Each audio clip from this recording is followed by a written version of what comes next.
प्रशांत जी, आप इस पूरी घटना को किस तरह से देखते हैं? मोदी जी का अंतर्राष्ट्रीय जगत में जिस तरह से शीशा लेदर लगातार हो रही है, उसमें एक राजदूत अमेरिका का ये भी बोल देता है इस तरह की रिक्वेस्ट, मतलब एक और उसमें जो कुछ चल रहा है, एक और पॉइंट जुड़ जाता है कि मोदी जी किस तरह से मीडिया से भाग रहे हैं, बच रहे हैं। ये भारत के लिए, भारतीय डेमोक्रेसी के लिए, भारतीय प्रधानमंत्री के लिए कितना डैमेजिंग। देखिए मुकेश जी, पहले जरा कुछ बुलेट पॉइंट्स में रखता हूँ। जी। सर्जियो गोर मामूली राजदूत नहीं है। उनकी क्या क्वालिफिकेशन है क्या नहीं है छोड़ दीजिए उसको। वो प्रेसिडेंट ट्रंप के रिप्रेजेंटेटिव है भारत में। वो केवल भारत के राजदूत नहीं है, वो साउथ सेंट्रल एशिया के इंचार्ज हैं अमेरिका के विदेश मंत्रालय के। जेड कुशनर के दोस्त हैं, ट्रंप के दामाद के, डायरेक्ट लाइन पे हैं और मेगा एक्टिविस्ट हैं। उनकी सबसे बड़ी क्वालिफिकेशन, कोर्स जो डिग्री उनके पास है, वो मेक अमेरिका ग्रेट अगेन के एक्टिविस्ट रहे हैं। जिस जिस जिस मूवमेंट ने ट्रंप को ट्रंप बनाया है, ये वहां से आ रहे हैं।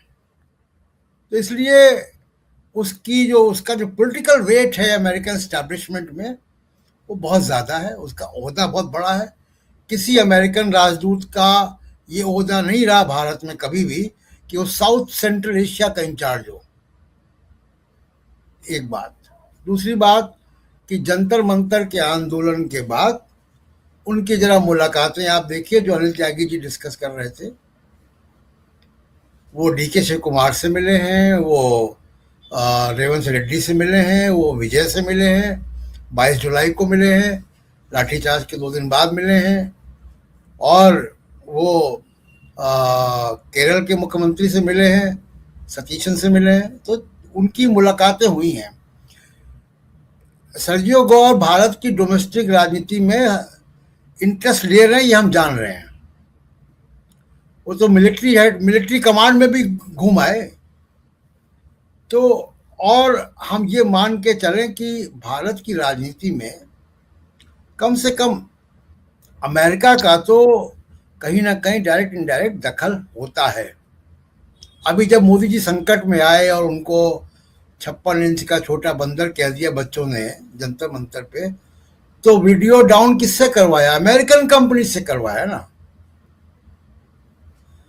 वो सारा कुछ तो अमेरिकन कंपनियां है ना। व्हाट्सएप भी अमेरिकन कंपनी है, मेटा भी अमेरिकन कंपनी है, जहां से परसेप्शन जो है उनका चला गया।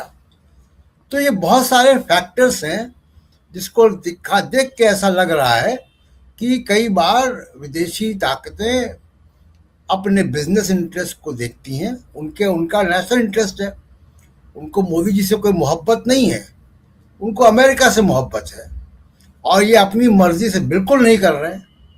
डिप्लोमेसी में एक एक लाइन, एक एक शब्द, एक एक जेस्चर प्री कैलकुलेटेड होता है,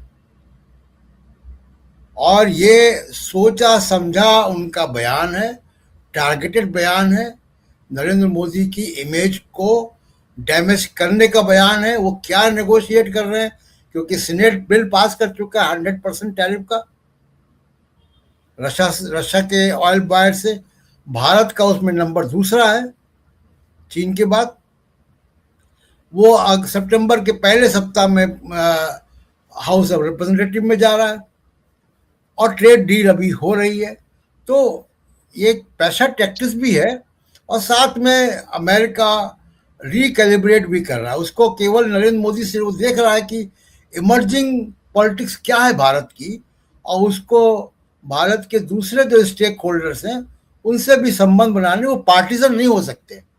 इसीलिए आप देखिए कि वो जिन मुख्यमंत्रियों से मिले वो विपक्ष के मुख्यमंत्री हैं, वो इंडस्ट्रियलाइज्ड स्टेट के मुख्यमंत्री हैं, वो उन राज्यों के मुख्यमंत्री जहां अमेरिकन कंपनीज के इंटरेस्ट हैं। तो ये सब फैक्टर्स भी हैं। नहीं, प्रशांत बाबू वो चंद्रबाबू नायडू से नहीं मिले, जो कि इजराइल का एलाई है। आप समझिए ना, बिटवीन में लाइन पड़ी है जी। हाँ। तो ये रिकैलिब्रेट वो कर रहा है अमेरिका, और ये डोमेस्टिक पॉलिटिक्स का एक संकेत है। अब अगले राउंड में जब मैं बात करूंगा तो मोदी जी प्रेस कॉन्फ्रेंस क्यों नहीं करते, तो बहुत चर्चा है, मैं बात कर रखूंगा उस पर।